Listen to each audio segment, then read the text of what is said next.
के अवसर पर में आयोजित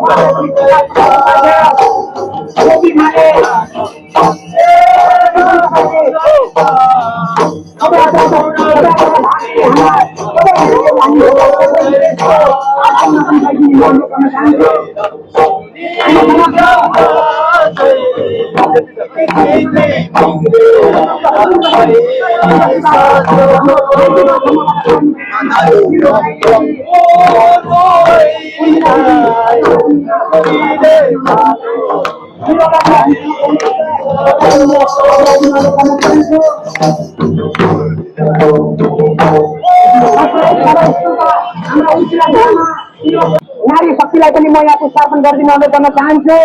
उता छिरिङ तामाङ, उर्सिला सुब्बा, हेना पाल हजुरहरूलाई पनि यहाँ पुष्पार्पणको निम्ति म बोलाइरहेको छु।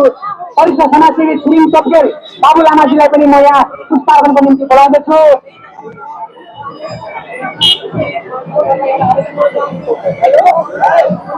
किशोर आश्रय उहाँलाई पनि म यहाँ पुष्पार्पणको निम्ति बोलाइरहेको छु।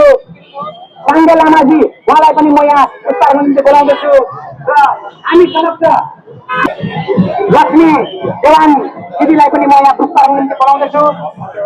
हात्तीडुबाबाट पाल्नुहुने महिला सदस्य हाम्रा सौदेव प्रधानजी, राजेश छेत्रीजी, पंकज प्रधानजी सालुगढा सांस्कृतिक समाजबाट पंकज प्रधानजी, सबैलाई हामी एक होस्टमा कार्यक्रमको प्रतिकृतिमा पुष्पार्पणको निम्ति म निम्तो गर्दछु। र यसपछि हामी होटल सेक्सन प्रेसमा बनाइएको जुन चाहिँ हाम्रो स्टेट छ, नानीहरूलाई त्यहाँ बस्ने व्यवस्था छ, त्यहाँ गइदिने पनि म नम्बर निवेदन गर्दछु। आदरणीय पुरन लोहारजी उहाँले पुष्पार्पण गर्नुभएको छैन, उहाँलाई पनि म त्यहाँ अनुरोध गर्न चाहन्छु। हाम्रो साङ्गे लामाजी,